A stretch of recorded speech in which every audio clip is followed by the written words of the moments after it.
Right, hi everyone. Yes, Patricia Krenwinkel's parole just got denied by Newsom, didn't it? So I thought we'd do a stream about her tonight. And yeah, obviously got a presentation for you and everything. We'll get to that in a minute. Hello everyone though. I see Frankie's here. And Mark, Oliver, obviously, everyone is here.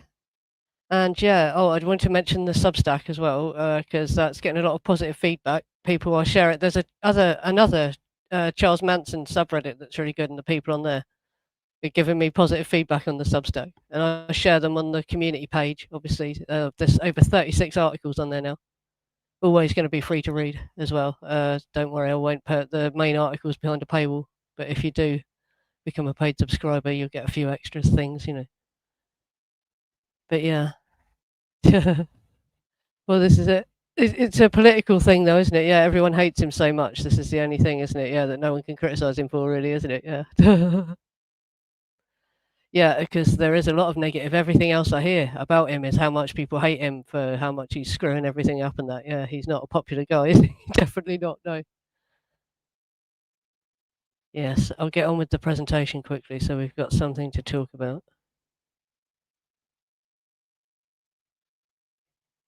Right, tonight we start with breaking news. Governor Gavin Newsom has once again blocked Patricia Krenwinkel's parole. The same week violent offenders across the country walk free, California's oldest female prisoner is told she's too dangerous to release. So tonight we're asking why and what the decision really says about justice, politics, and who the system chooses to forgive. And yes, it's the second time he's blocked it. She's been granted parole and he's blocked it. And in his statement, he basically said she still poses an unreasonable danger and externalizes blame. Can't find his whole statement yet. Hopefully, the transcript of the whole hearing will appear soon, but couldn't find the whole thing, just bits from newspaper articles. And yeah, well, this contradicts the findings by the parole board that she's fully rehabilitated after 55 years behind bars. And her former co-defendant Leslie Van Houten was released after a court overruled Newsom's prior block. But her case was different. She's not convicted of the TLB murders anymore. She's only convicted of the LaBiancas. So that's a bit more complicated. That's probably why Leslie got out. And this decision comes among growing public scrutiny of California's inconsistent parole policies. Because, yeah, when we covered Bobby's parole refusal, I found that guy who had led the Aryan Brotherhood from prison for years, and they released him and stuff like that. It's kind of inconsistent who gets released, but this is obviously such a highly politicized case, isn't it? And it's used as a distraction. I've shown this in many different streams. I did that Why the World Burned series where we talked about all the things that they used the trial to distract from at the time, and that turned out to be pretty crazy. The things I found, stuff like the Winter Soldier inquiry, where the Vietnam veterans were talking about what it was like in Vietnam. That was not talked about, but the trial was dominating the news. And Fred Hampton from the Black Panthers being killed by the FBI, basically, and things like that. Yeah. Yeah, that's it with this whole TLB conspiracy thing, because this means, you see, she's convicted of 7 counts of murder through the conspiracy charge. Her and Tex are the only two still alive who have that charge.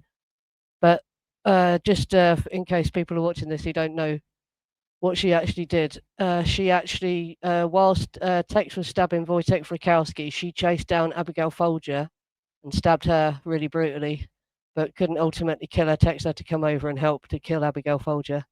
And then she also went out on the second night and stabbed and restrained Rosemary LaBianca, and then wrote in blood on the walls at the LaBianca's house. And she's the one that stuck the fork in Lino's stomach and carved war into his stomach as well. So, you can see why she's a difficult case for people to, consider releasing. But so she was Rosemary LaBianca and Abigail Folgers, the people she was actually directly involved in the murder of. But she's convicted of all the TLB murders through this conspiracy charge, the Helter Skelter thing.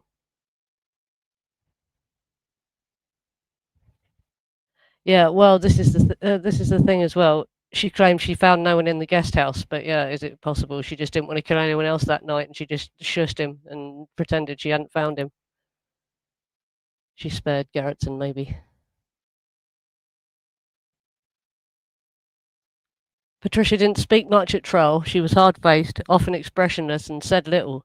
Not because she was proud, but because the courtroom and the cameras left her no room to explain. Her parents brought childhood photos, Bible and camping certificates to the penalty phase to show a different life. A shy, church-going girl who became someone else after LSD exposure and manipulation. And they weren't merely exposed to LSD, they took a ridiculous amount of LSD by the sound of things. Oh, and she was also involved in the Mendocino witches incident as well. And I should mention she was one of the original Manson girls. She was one of the first girls to join him. So very, very heavily indoctrinated by Manson, had been with him longer than Leslie. And the public remembers a monster. That's the easy, emotionally satisfying story. It's also possibly the least truthful. Tonight, we're not asking you to forgive her. We're asking you to listen to the missing context and erase trauma and questions nobody wanted answered. I know what you're thinking. She looks like a monster in those photos, and you've been told that for 50 years. She spoke little at trial, and she presented a hard-faced and closed off. That makes it easy to write her off. But tonight, I want you to hold that reaction and ask one question. What was taken from her before she ever stepped into a courtroom? We aren't asking you to like her or forgive her, only to question how much of what you've been told about this case was engineered. The official story of the Manson murders was designed to shock and simplify. The real motives were messier: drugs, exploitation, and Hollywood debauchery. Things that had to be covered up. Remember, the modern justice system would recognize these women as human trafficking and domestic abuse survivors. But in 1969, that language didn't exist, and acknowledging it would have jeopardized the cover-up the state was already perpetrating. Calling them monsters was easier for everyone involved. So yes, this is the point as well when they're talking about her reflecting and that. How can they reflect on a story that's, well, I'll get into that further in the presentation, but how can she show remorse? And she was never given the opportunity to tell the truth. I don't think any of them testified during the actual trial, did they? They all just spoke during the penalty phase. And you cannot find the transcript of her penalty phase either. It's really strange that. Yeah, you can find Susan Atkins and Leslie, but not Patricia Krenwinkel. And there's very few interviews with her, are there, until the 90s. So it makes you wonder what she was saying. Why didn't they interview her? Because they started interviewing Leslie and Susan from the mid-70s onwards, didn't they? It's very odd, isn't it? That you don't hear anything from Krenwinkel until the 90s.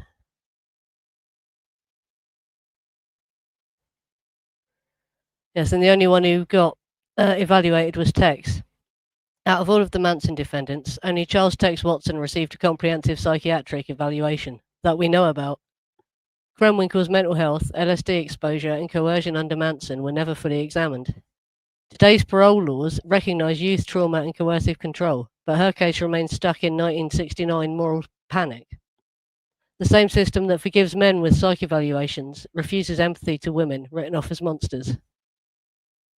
Thing is, well, she has to have been evaluated. They all have to have been. Everyone that goes to trial has to have been evaluated, but we don't know anything publicly about it. And the amount we have about Tex is crazy as well. It's interesting that we have so much about Tex because he pled insanity, so a lot of it had to be entered in evidence. That's why we have the psych report.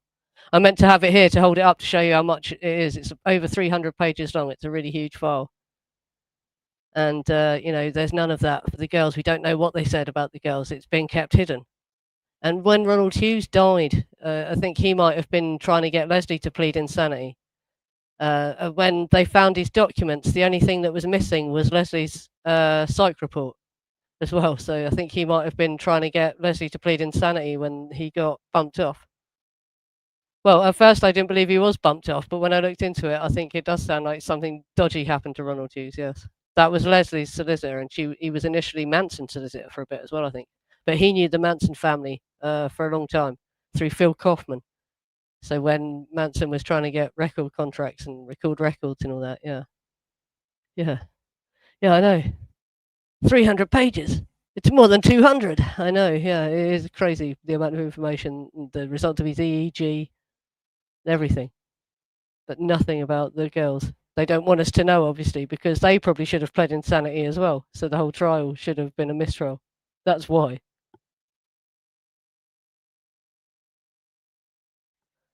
The myth of the monster. For 50 years, Patricia Krenwinkel has been treated as the emblem of pure evil, the obedient cult killer. But the monster image served the state and media. It distracted from the questions of drug control, coercion, and trafficking that were never aired in court. How do you show remorse for a version of events you know was staged? She can't reflect on lies. She can only repeat what the prosecution scripted. There's extensive psychological analysis on Tex Watson, hundreds of pages of data, testing, and interviews, yet nothing equivalent exists for the women. They must have been evaluated at some level, but those files either vanished or were never entered into evidence. What was being hidden? Patricia was called a monster. The people stopped asking why.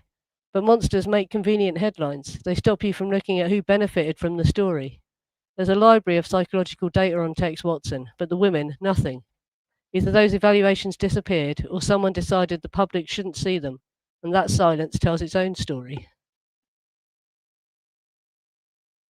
Yes, and this is another case of a woman who committed a crime more recently, a young woman, and she was released really, really early, basically. This wasn't in California, but it gives you an impression of what's happening elsewhere in America at this time. Brutality without consequences, the Aggro case. In March of 2013, 19-year-old Josh Alper, a young train hopper, fell in with a transient gang near Roseville, California. When he tried to leave the group, they turned on him. Charity Ann Williams, street name Aggro, led the assault. Witnesses say she kicked, stomped and beat Alper while he begged for his life, wearing black boots she boasted would hide the blood. After the killing, she and her companions burned Alpert's belongings, washed their boots in a creek, and buried his body under a dog bowl and debris. Williams had a prior attempted murder, and she claimed she felt bloodlust. Police later found evidence suggesting ritualistic elements, splitting gift cards and burning personal items as a form of bonding. Sentenced to 15 years to life, Williams was granted early parole in 2025 after just 7 years. Officials cited earned credits and rehabilitation. Meanwhile, Krenwinkel remains imprisoned more than half a century later for crimes committed under coercion and drug influence. And yeah, I included the other two, just out of fairness, because she wasn't the only one, but she was said to be the worst of the perpetrators. Edward Anal, I don't know if that's how you pronounce his name, he was called Edo. And Laura Kenner. And Charity Aggro Williams. So Edo, Aggro, and Laura. And like I say, should give a bit more detail about this case. I could do a whole stream just about this case. It's horrible. They were they were a gang of train hoppers, and he saw them, and he had just read a book about train hoppers and wanted to travel, so he joined them for a couple of weeks. And when he turned around and said, "Okay, I want to go home now, bye," they took this as a massive insult. He'd become a member of their gang, and he didn't realize this. And they started beating him in the camp, and then they dragged him down by a river, and this girl, Aggro, Charity, was the one that delivered the death blows. She was the one that really stomped him right to death, and then they buried his body, and he wasn't discovered for a number of weeks. It's horrible. But she only did 7 years. And they say she showed limited reflection even as well. So she's not even showing that much remorse. Right, so Patricia Krenwinkel is 77 years old and has had a clean record for decades. Charity Williams is 33 years old and had a prior violent offence. They tried to she beat up a homeless guy, stomped another homeless guy. He didn't die. But that gave her bloodlust. She liked it, apparently, she said. And Patricia Krenwinkel is apparently rehabilitated, a model inmate, has never broken a rule in her entire time in prison, apparently. And Charity is supposed to show minimal insight into her crimes. And the parole board has approved Patricia Krenwinkel twice. And Charity's been paroled after 7 years of a 15 to life sentence. Officials granted her an early release, and the governor's reversed Patricia Krenwinkel's decision. So in California, an elderly woman still serving time for crimes committed under the influence of LSD and coercion is deemed too dangerous. In Minnesota, a self-described thrill killer who stomped a man to death is walking free. This isn't justice, it's optics. Which one of them is this? Is Patricia Krenwinkel at the time of her trial, and that's Charity at the time of her arrest. In fairness, I could have picked a picture of after Krenwinkel shaved her head and burned the X into her forehead, but yeah. Which one looks the most violent? Both convicted of brutal murders, and one is still in prison at 77, and the other was freed after 7 years.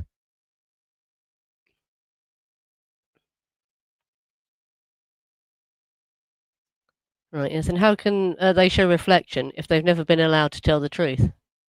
The Manson trials were built on a narrative prosecutors needed to win.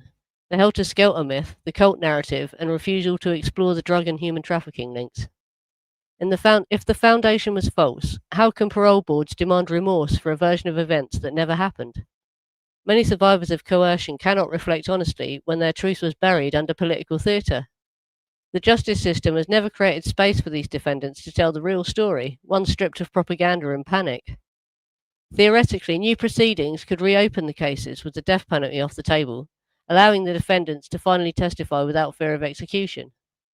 California law still allows post conviction review when a substantial new evidence or due process violations surface, but such petitions face steep political and procedural barriers. They say she hasn't shown reflection, but reflection on what? On a story the state forced her to repeat for 50 years? How do you admit guilt for a version of events you know was shaped by lies? The only way real reflection happens is if the truth is finally allowed in court without the shadow of the gas chamber hanging over it.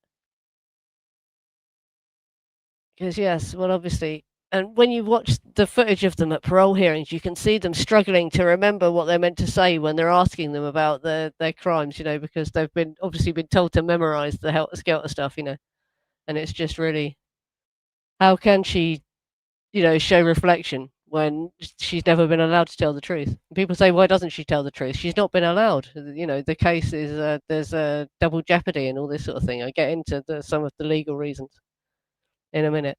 It's just crazy. Yeah, yeah. But Leslie as well wasn't convicted of the TLB murders anymore because she got retried, didn't she? She got a whole new trial. She got two new trials. So and the first one ended in mistrial, didn't it? And then she got the second one, and then she's no longer convicted of the whole TLB conspiracy charge. So that's why she's out. Krenwinkel is still convicted. Tex and her are the only ones still alive that were convicted of it. So they're the only two that could speak out now. Manson and Krenwinkel are dead, aren't they? Sorry, Atkins. Atkins is dead. Krenwinkel's still alive. Yeah, she got out on parole, didn't she? She went to the Oscars. There's a picture of her at the Oscars. John Waters took her to the Oscars while she was out on bail. That was her second trial, I think, wasn't it? Yeah. Oh, yes, and there was this new law that died. AB 938, Justice for Survivors, would have allowed survivors of intimate partner violence, sexual violence, and human trafficking to petition courts for vacatur relief, often for violent felonies, except certain murders. It also sought to expand the affirmative defense of coercion, lack of intent, when abuse compelled criminal acts. The California Assembly passed it, but the Senate shelved it in the suspense file, killing it without full debate or vote. Advocates say this failure sends a message: abuse survivors remain legally invisible in many criminal cases. This is the law that could have changed everything. AB 938 would have forced courts to confront trauma and coercion as part of the criminal context, but it died in committee, quietly and deliberately. Until something like it passes, survivors will keep serving time for crimes that began as survival.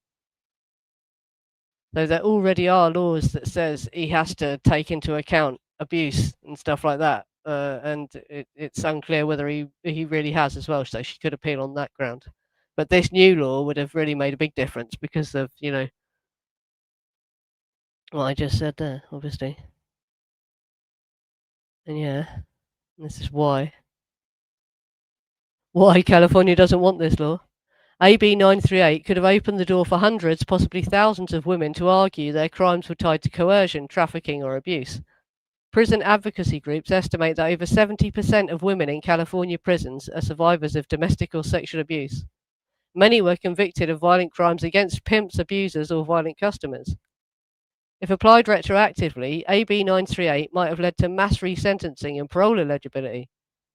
The political cost of acknowledging that scale would be enormous, so the bill was left to die quietly.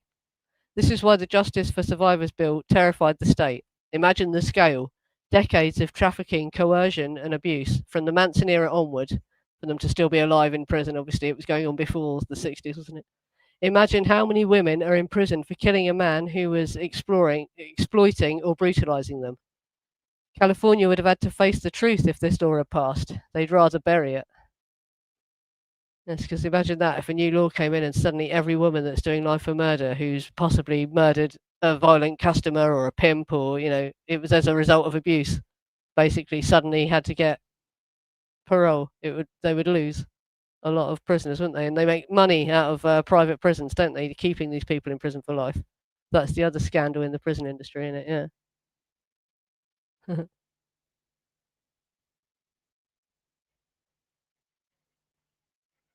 Legal barriers and limited pathways to truth. And this, disclaimer here, because I'm not a legal expert on American law. This is just as a result of searching the internet. What I found: double jeopardy prevents retrials for the same crimes, even if the convicted later want to tell the full truth. A new trial is only allowed if a conviction is overturned due to constitutional error, prosecutorial misconduct, or exculpatory evidence. Post-conviction relief, habeas corpus, can reopen a case if new proof or violations surface, but success rates are extremely low. Executive clemency or commutation could free them to speak without legal fear, but it doesn't erase conviction. New laws, like a revived Justice for Survivors Act, could create limited pathways for re-examination when coercion or abuse played a role. A broader truth and reconciliation style review is the only mechanism that could allow these women to testify openly about what really happened, without re-litigation or the death penalty. They say the case is closed, but it's only closed because the system refuses to hear the truth. Double jeopardy locks the door, even when we know the original story was a lie. The only way forward now is through reform, new law, clemency, or a truth-telling forum that finally lets them speak without fear of execution.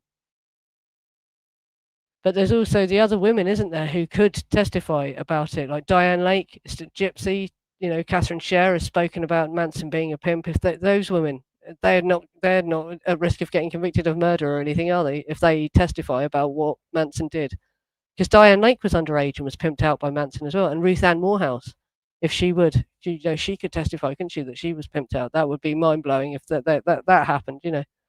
Could some situation occur where it has to be heard in court that Manson did pimp them out? Because that's what gets me about this, the fact that that's been completely swept under the rug, And whether it results in her getting out or not, it at least should be heard in court,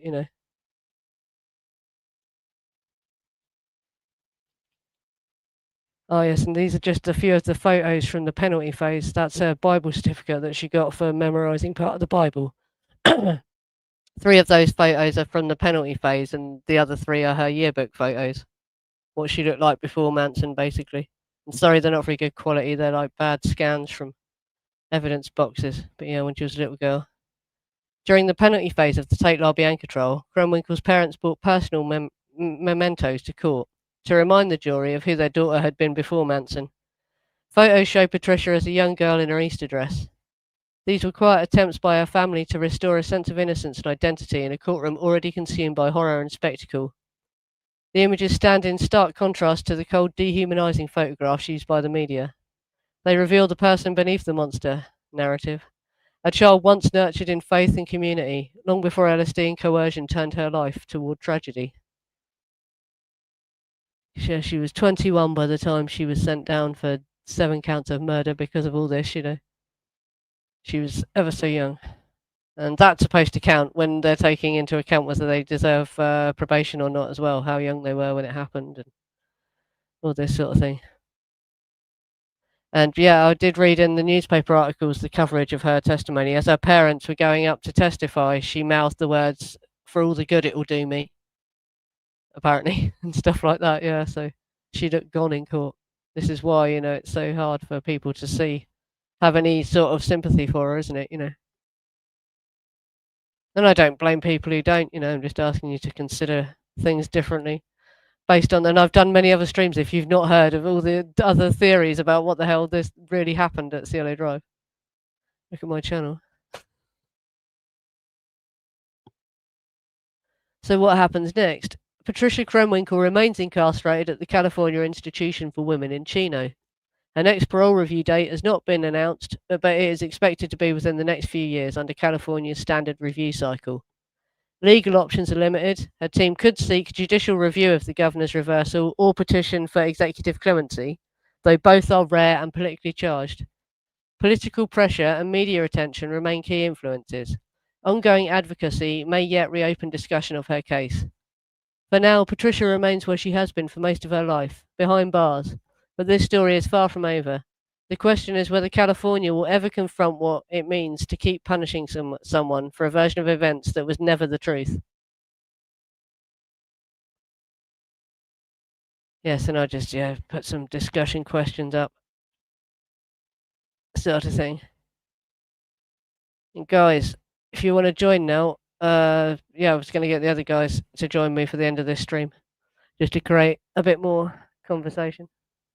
Have my co-presenters on with me. But yeah, like I say, it's just a terrible mess.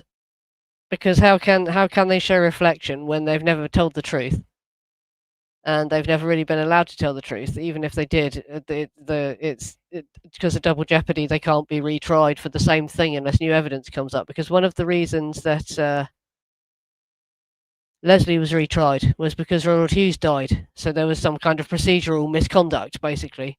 But Krenwinkel, I think she's probably got a good case to claim that she should have got to plead insanity and didn't get to, basically. Right, hello there, Jeremy. I'm in. Thank Can you you. hear me? Yep, I think so. Let's see if I can get Camera's this on. camera on. Usually pops up.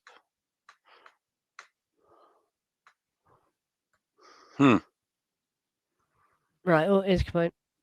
Right, yes. Well, it's such a complicated situation, and it's so hard to put into one stream. But obviously, this channel I've covered it extensively. How crazy the situation was, and like I say, my opinion of it has completely changed having looked at the detail of it. Because I lived a colourful life when I was younger, and so I sort of thought, well, bloody hell, having had a rough time of it isn't an excuse for what she did. But the more I've looked into this, the more I've realised this was not like normal domestic abuse and a little bit of drug dealing. Do you know what I mean? This was a really crazy, messed up situation.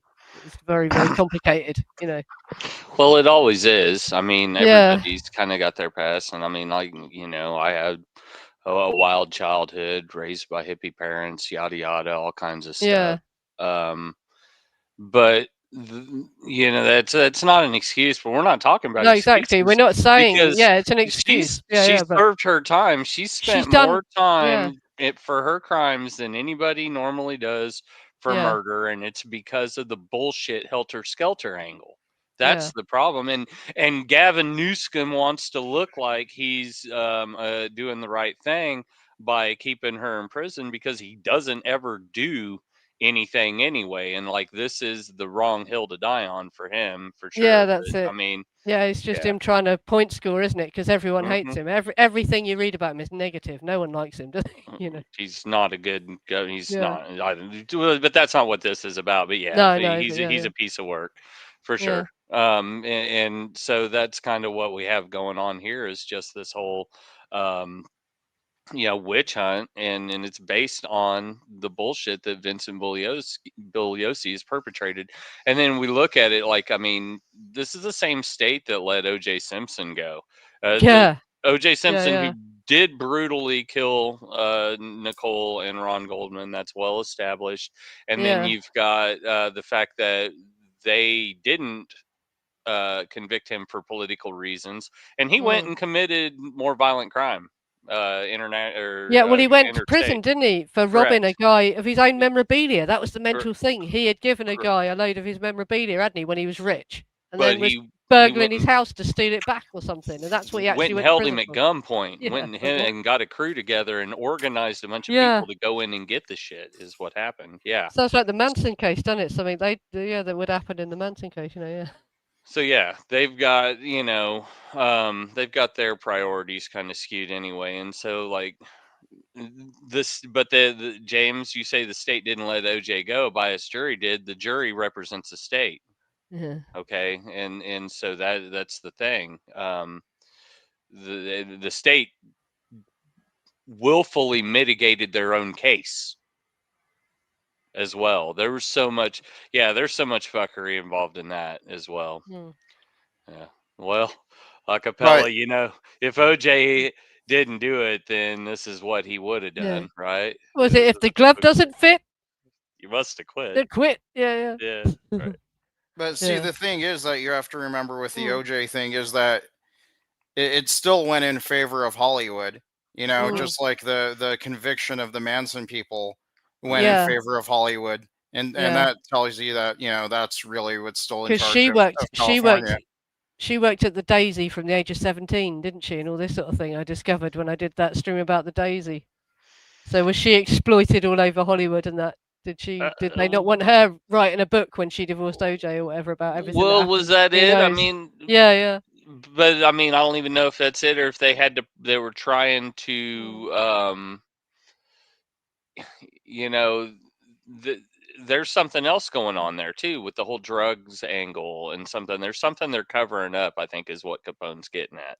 Well, Yeah. You yeah, know, it's all the same thing. It's all the drug and porn and trafficking shit in Hollywood. Yeah.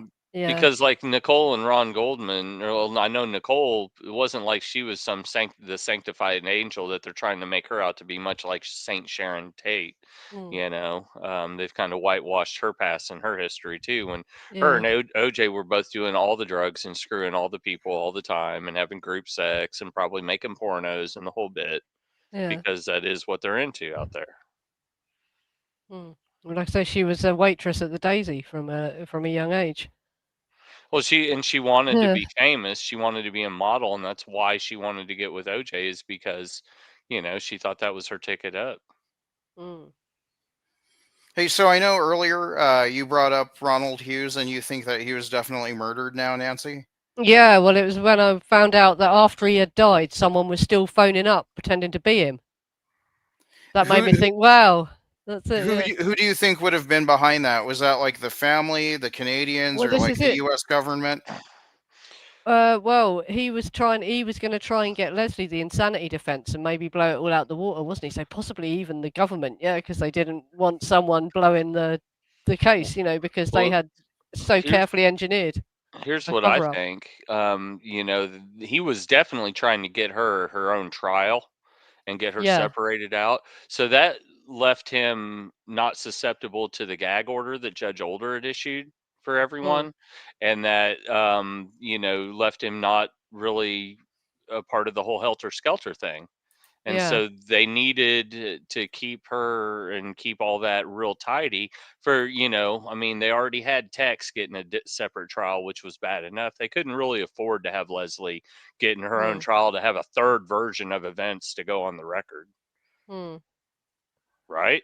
And just yeah, well, she would have pled insanity as well and probably spilled the beans about what was happening Well, and if them you being if you plead insanity, I don't even think you yeah. have to testify. I think that's it. They're like, "Oh, it's done," and then they're not going to listen to you because you're Yeah. insane. No, I think Tex did testify, didn't he? Because in America, what they do is they keep you in the hospital until you're well enough to testify, don't they? Yeah, usually you're Yeah. held in a Yeah. mental facility. That's what happened to Tex. Yeah. So they would have done the same thing to the girls if they had pled insanity. They would have been kept in a hospital until they were considered.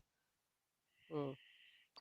Pretty Yeah, sad acapella. trial. That's it. I mean, or Yeah. would Bug have it done through a family member? I mean, Yeah. Or could it have Well, been that's what I'm saying, or could it have been like the Canadians or somebody trying to cover their it, tracks? Like, it's easy to think that it could have been the government, but who yeah. knows? Who knows where And it's where easy that would have easy to came blame from? it's easy to blame the family, isn't it? And there's because Manson had said that, hadn't he? Manson had said, "I never want to see you in court again," and he never did he? So it's like, oh yeah, blame the there's Manson family, but it was there's a convenient for everyone that Ronald Hughes died, wasn't it? Yeah, there's a whole lot of yeah, there's a whole lot of vested interests in yeah, here, like a whole lot of interested parties who would want to clean up that loose end. And the way that they work, the way the FBI works again is they have handlers, and the handlers have spooks, and these people sometimes don't even know that they're being handled. And so, I mean, it could be that the FBI and the mafia use somebody in the family to do that without the family knowing that the FBI is doing that. yeah. Well, You Bruce know, was at large, wasn't he? For a long Bruce time, Davis, yeah, he didn't hand himself in for a long time, did he? So people Clem. speculated was it to do with Bruce? Yeah, Wasn't Clem out for a while? Yeah, he was Yeah. still just wandering out and about, weren't he? Yeah. You want to talk about a loose cannon who was on a bunch of drugs like Mr. Bozel, or excuse me, like Mr. Tex Yeah. Watson was. Yeah. Who they called him Scramblehead. And TJ So was never locked up, was he either? TJ looked scary as hell to yeah, me. well, He always gave me, yeah, I think TJ the yeah. Terrible was one of Mm. the FBI spook. It was a spook, was a Mm. plant of some sort. Yeah, but he was very military, wasn't he? He had a very military Mm-hmm. background, so it's possible, yeah, he was recruited to do that, yeah. And we Well, know as a Dick Carlo mercenary, was. as a mercenary after leaving the military as well, recruited, black ops sort of thing, as well. That happened because that But happened with Bill Littler, one of the Canadians, was recruited by the CIA after he but was kicked out of the Canadian military. That's what Reagan, his daughter, told me. but if that was really Yeah. true, if that were really the truth, how come TJ wouldn't shoot lots of Papa? Well, why would he? Well, because that's what he was Yeah. supposed to do. He was supposed to take the gun from behind Charlie and shoot lots of Papa, and he wouldn't do it. Yeah, well, he just didn't want to get done for murder, did he? He didn't want to be involved. Or That's he it. wasn't Yeah. really And I black don't op. believe I don't believe any of that story anyway, Jeremy. That's an Yeah. entirely fucking false fabrication of what happened. Thank Apparently, you. as soon as Manson walked in, he knew he'd been crossed over by Rosina. Rosina wasn't being held hostage. She was fucking furious. She was really angry. Tex had ripped her off. That they were working together. She was working with Bernard Crowe. She wasn't held prisoner. The whole thing's bullshit. I That believe you've that. been told that he walked in, that fucking Manson walked in and was threatening them and that. Yeah, Well, the they way were all that they working together. also Yeah, tell yeah. it too was that Charlie came in and had the bunt line, the 22 bunt line Yeah, revolver in his waistline behind him, and yeah, he came in with his hands up, acting like, "Hey, I'm good, I'm good," and that yeah, TJ was supposed to walk up yeah, behind him and pull the gun out and shoot Bernard Crowe, yeah. But but no, he that's he the wouldn't do it, lie. That's the bullshit. right? That isn't what really happened at all. Well, No, well, apparently it's yeah, totally bullshit. it doesn't make any sense No, because it doesn't, does it? If No, none of TJ it was makes any really sense. black ops and really military and really this Yeah, hard yeah, edged badass motherfucker, he'd have took that gun and blasted him. yeah, yeah, yeah. But that ain't true. That's not But really it's what not true. happened. It It's not isn't. what It happened. isn't It's a true. No, lie. no. They already knew that Uh, Rosina wasn't being held hostage. She was pissed off. She had been ripped off by Tex. They just wanted their money back. You know what I mean? It's another drug ban that went on that they probably owed money for, and they must have paid them back. Otherwise, there'd have been retaliation from them as well. Well, and the So whole there's a thing lot by that's been covered up about the whole Bernard Crowe thing. There's a lot been covered up there as well. We'll never fucking really know the truth about what happened there. I don't think. sure. yeah, I mean, think it might not yeah. have even been that serious of a situation anyway. No, because he was a maybe Hollywood figure TJ as well. didn't. Yeah, maybe TJ Yeah. didn't think it was something worth shooting over. Yeah, it wasn't worth and shooting then a dude yeah, over. and then Charlie Yeah. flips out and shoots the guy. Yeah. Well, he's supposed to have accidentally discharged the gun, even, isn't he? Because he didn't know how to use guns. He wasn't trained to, he was used to fighting with his fists or whatever, wasn't he? Yeah, He didn't know probably how to use a knives like fucking gun. shivs in prison. Yeah, yeah, They that's didn't have it. a whole Yeah, lot of guns in prison. So I mean, that's it. yeah, Yeah. the whole thing. I mean, it might be a concoction by Bugliosi to sell this Mm. whole helter skelter. Charlie's an evil, crazy murderer conspiracy thing. This is why Yeah. he's afraid of black people, is because of the Bernard Crowe thing. Look, blah blah blah blah blah blah blah. Yeah, it fed into like I say, the fact that they were scared a race war was going to start and all that. Bernard Crowe was getting an agent. He was trying to get acting credits for all this shit as well. He wanted to become an actor off the back of this. Well, Bugliosi tried to Yeah. get him to go in and get the bullet removed so they could Yeah, yeah. prepare ballistics, and he says, Mhm. "Nah, I didn't go to the hospital when it happened. I don't give Yeah, a shit yeah. that much. I ain't gonna go now." Yeah, You yeah. know, like so Yeah. if he didn't care enough to go to the hospital and get it dealt Yeah. with, even so like all of the story sounds like bullshit. Yeah, there's something they're not telling us, a lot they're not telling us about what the fuck actually happened there as well, and why Tex even did it. Why would Tex even do that? Because by the sound of things, he felt bad about the way he treated Rosina, the way he talks about her in his book anyway. So why did he turn around and do that to her suddenly? It's weird. The whole thing just seems really strange to me. Well, you'd think he'd feel sorry about all the people that he Yeah, and butchered. apparently Manson, for some reason, that public story they told is a total lie. He told Nicholas Schreck when Nicholas Schreck was talking to him, interviewing him for the Manson file, that as soon as he walked in the door, he could see Rosina and Bernard Crowe were working together. She wasn't being held hostage, like they make out. And Manson didn't have to rescue her. She was pissed off. She wanted the money back that they'd taken. It's just more helter skelter nonsense. Yeah, and like I say, the fact a black guy was shot as well. And how did they not know he wasn't dead as well? That's what I don't believe as well. They apparently didn't know Bernard Crowe wasn't dead. They thought Manson had killed Bernard Crowe. But he lived on Woodrow Wilson Drive with near Mama Cass and that. They must have known he hadn't died. Surely I, they must have heard. I was gonna say, because It all sounds so off. and as plugged in as Manson and all of them were, and all the Yeah. people they knew and everything, there's no way that they didn't know that he Yeah. wasn't dead. Yeah, it would have gone round that he'd shot him though, and that was when those people started hanging up on Manson and wouldn't open the door to him and take his phone calls anymore. Once he'd shot Bernard Crowe, that's when he really fucked up, and Hollywood didn't want to know him anymore. Well, And yeah. so then he got really paranoid. That's when he got really crazy and paranoid, wasn't it? Obviously. Well, I mean, whenever you're dealing in like sex and drugs and porn and underage and stuff like that, anything that brings heat on you is going to be looked down unfavorably.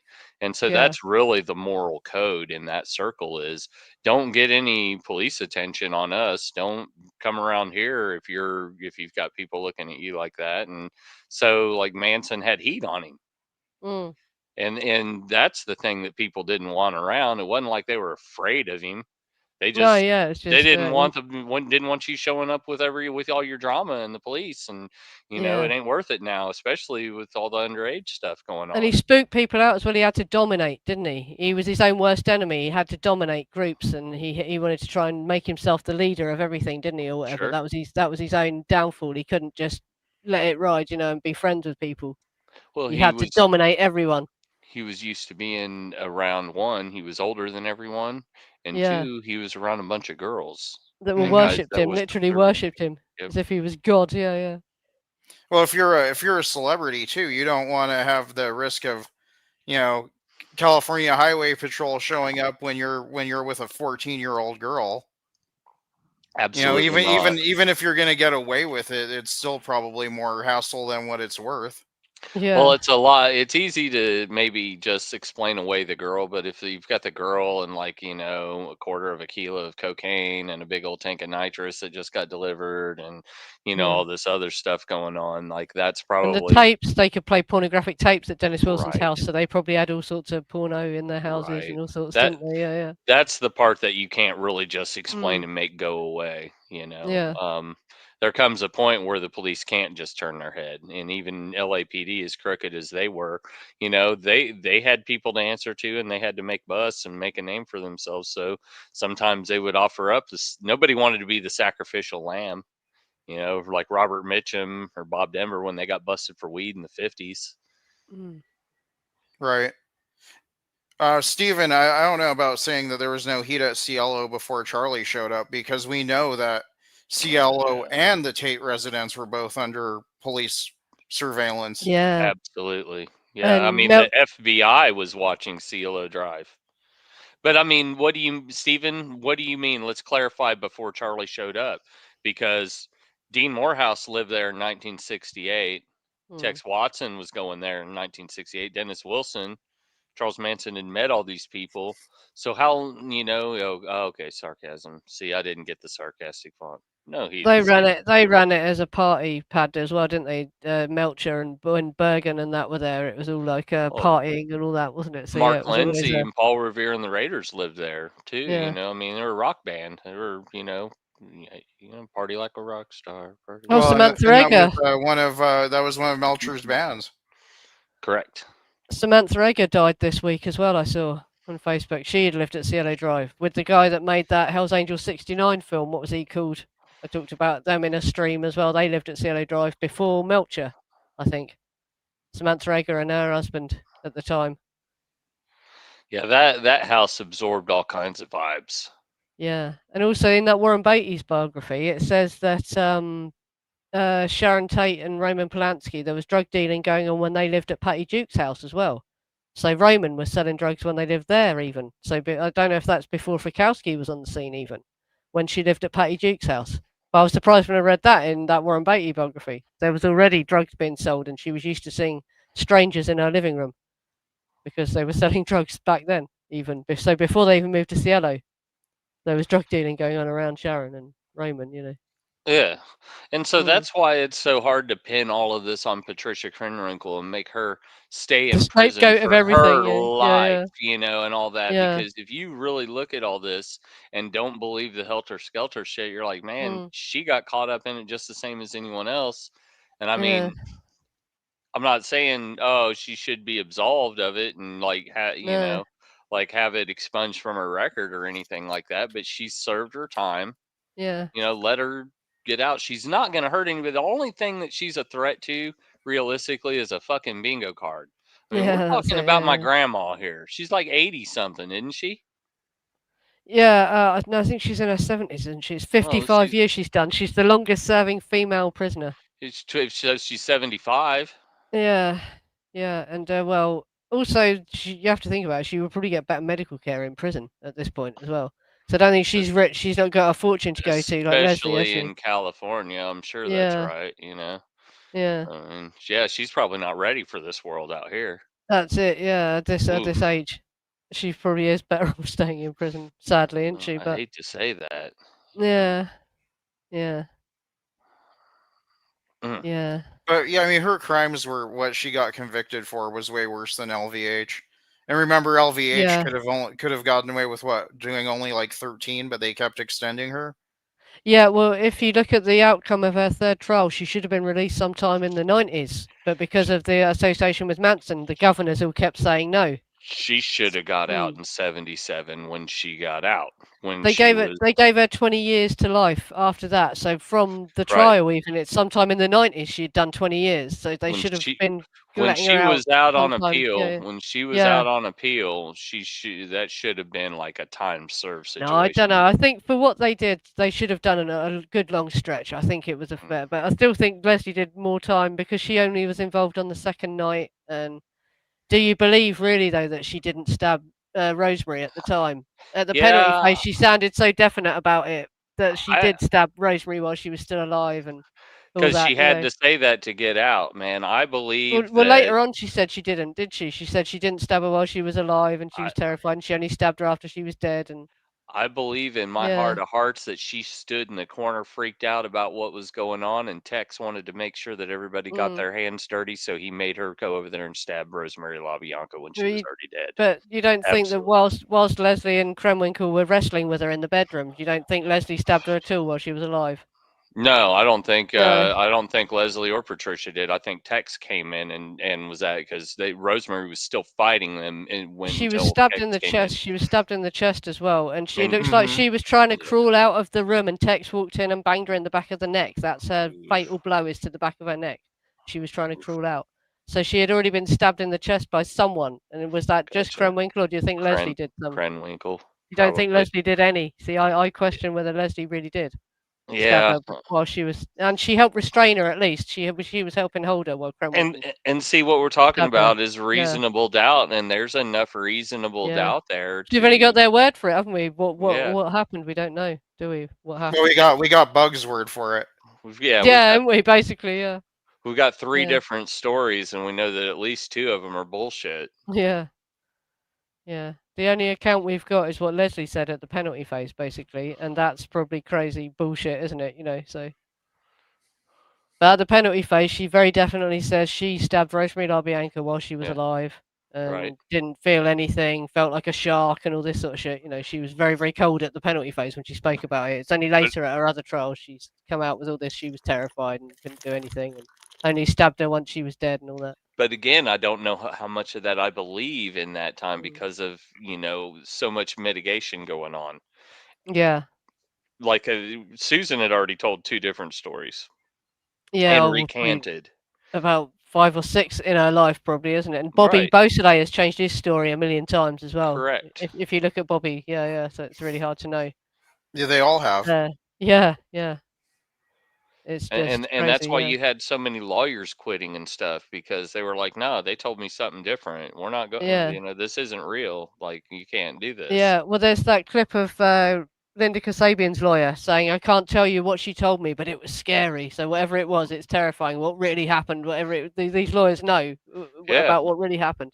I threw a Things. clip of it in one of those after we shows. were robbing Actually, them and it was all going well, and then these Canadian guys walked in and just stabbed everyone, and we were like, shit, we had to. That's just probably what she fucking told him, innit? That's what I believe, anyway. Right. Yeah. Yeah.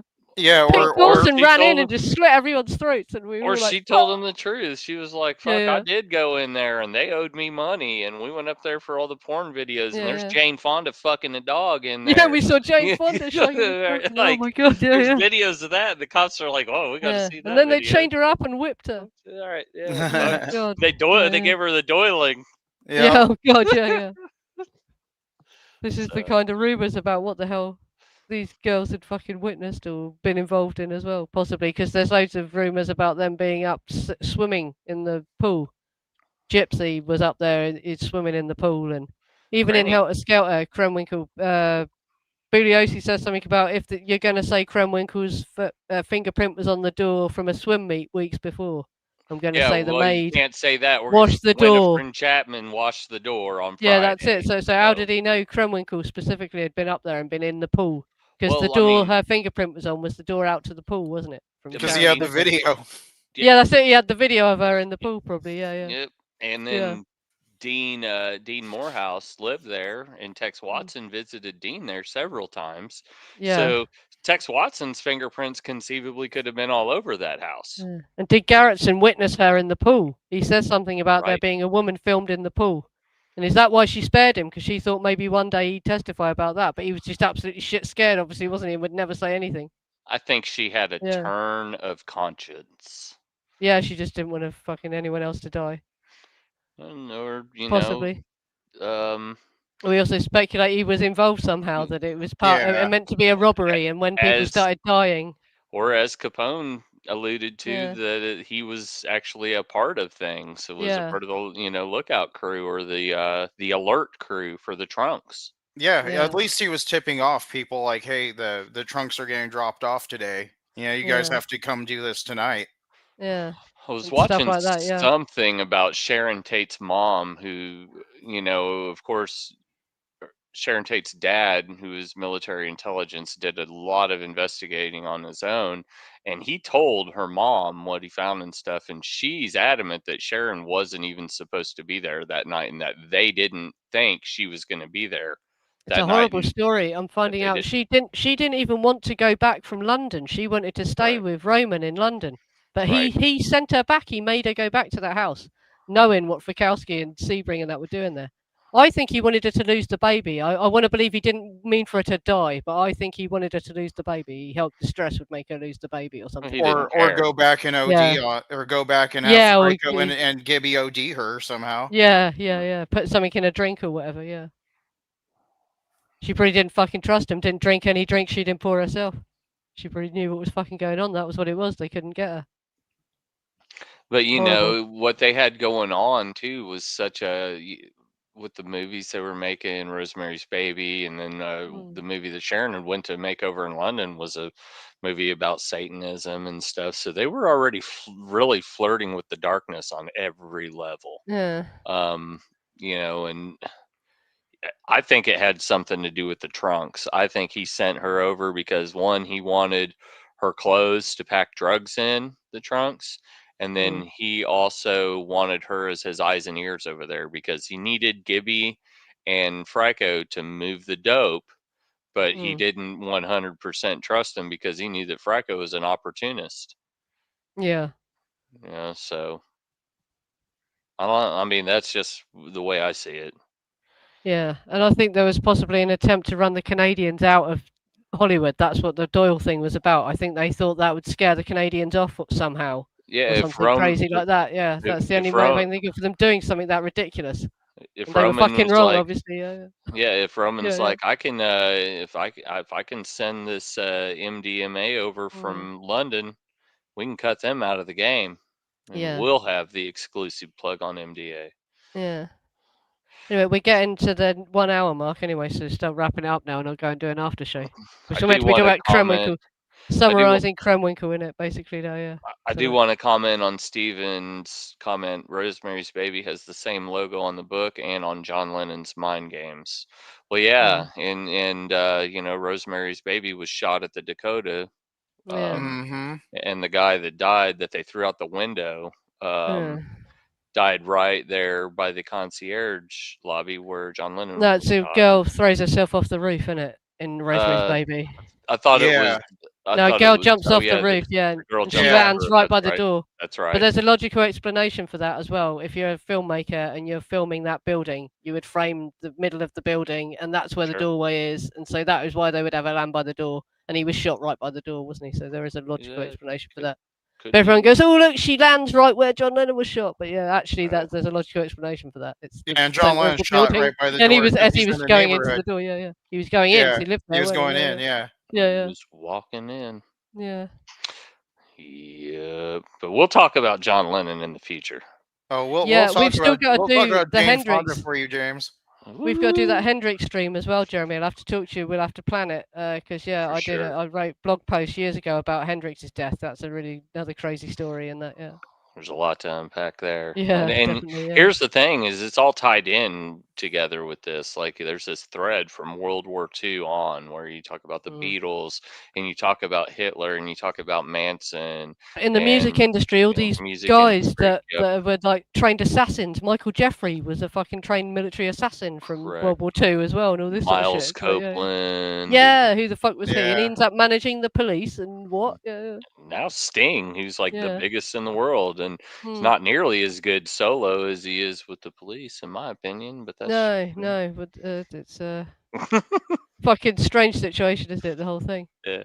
I'm gonna Yeah. restart my computer though, and hopefully that will update it, and Sort your camera out. I can get my Right, well, camera we're on. on the hour mark now, so if we end this and we'll go to an after show. Next week, I'm going to get to that Charlene Kafrit stream I've put off twice. Sorry about that if you were waiting Hey, for the Charlene Kafrit stuff. Steven, in Yes. the after show, bring that up about meeting Capistrano the day after Hendrix died. Let's talk about that and Devin Wilson. Yeah. Oh, yeah, Woo! crazy, yeah. Okay, yeah, we'll see you for the after show or next week. Thank you for coming, everyone.